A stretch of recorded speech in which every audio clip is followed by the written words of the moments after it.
Hi, I'm Janelle Fletcher. I live in New Zealand and I'm a speaker and I'm a confidence coach. And you can find me at www.janellefletcher, JANELLE Fletcher.com or lovemybody.loveme.org. I just wonder, here's a question for you. Do you value yourself by measuring you, or do you measure who you are by your value? You know, I want to tell you today to stop dieting.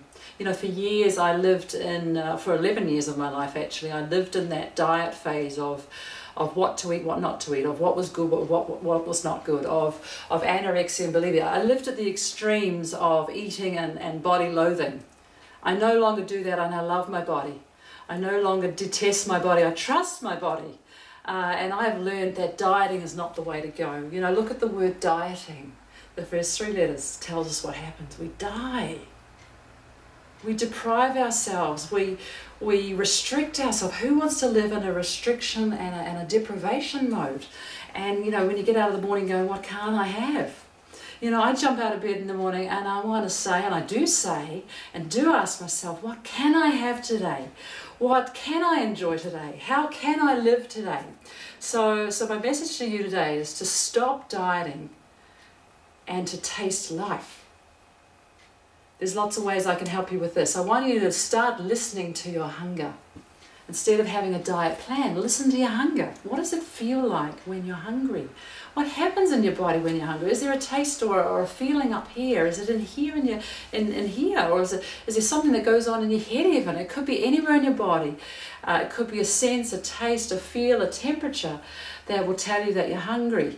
When you are hungry, and if you are hungry, physically hungry, ask yourself and ask your body, what do I need? Perhaps it's hot, perhaps it's cold. You know, what's the temperature that your body really needs and wants? Is it salty? Is it snacky, or is it more sweet? So what kind of food is it that you really, really want? Not craving or lusting after so much as what does my body need? Listen to your hunger and honor your hunger. So, you know, the deprivation cycle sets us up for when we deprive ourselves. What happens later in the day? I think you all know that we go for the binge, and we usually go overboard, and we're certainly not listening to our body as to what it needs. We just cram it on in. Not a good look and not a good feel, and I know many of you appreciate how awful that can be. So honor your hunger. Also honor your fullness. You know, I don't know how many of you have eaten a chocolate bar, for example, and then you've got to the end of it and you've gone, did I actually eat that?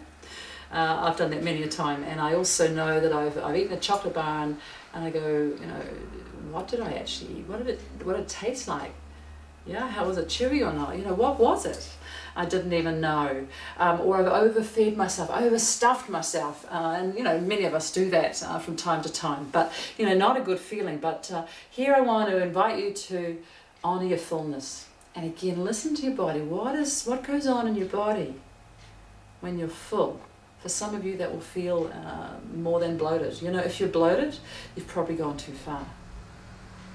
One thing that Anita Johnson, who's an expert in eating disorders, she's a fabulous woman who I heard recently, she talked about, you know, have the next bite and go, hey, am I feeling full now?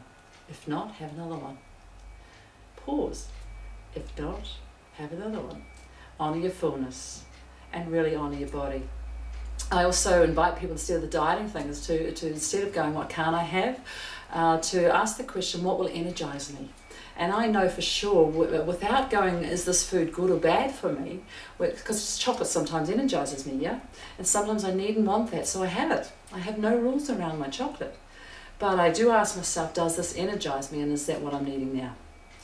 Instead of a diet plan, what I encourage people to do is create a nourishment menu. Now on my fridge I have, I put a circle on a piece of paper and I cut it into pie-shaped pieces, and I call this my nourishment menu. So instead of what can I have today, or what's on my diet plan today, that's never in my vocabulary any longer. I have a nourishment menu of what not just fills me up, but fulfills me up. Yeah, so that I don't have to go to the food when I'm feeling something else that actually doesn't require food. So on my soul nourishment menu, for example, is that I commit to every day sitting still and being quiet. because that nourishes me and that really fills me up. Other things I do is listen to music, and it's not just the what of music, but it's the how of music. You know, for me, what really fills me is quite lovely, reflective and relaxing music. For others of you, it might be really go music where you're jumping on the couch. Whatever it is that fulfills you, that's what you go for in your nourishment menu. You know, a lot of you in your diet sort of phase and way of being, you'll eat even when that's not your physical hunger. So I encourage you to say, hey, is it physical hunger that I have, or is it some other inner hunger? And it's this nourishment menu that fills or fulfilled, I like to call it, the other hungers. You know, your hunger might be for a friend. You know, if that's your hunger, don't die for the chocolate biscuits because they're not friends. Die for the phone instead. Ring somebody up, connect with somebody. Yeah, get on Facebook to somebody. If your inner hunger is to be more creative, and you feel maybe that you're a mother at home and that your creativity's been dampened by your responsibilities at home, find some avenue to be creative. It might not be that you can get out of your house, but it might be that you be more creative in what you're doing, even if it's changing your baby's diapers or nappies in a different kind of fun, creative way. Who knows what it is? It might be that you cook slightly differently or in a different order, or you know, there's lots of ways we can do this, but just spice it up is what I'd say. So nourishment is far better than dieting. So stop dieting, taste life.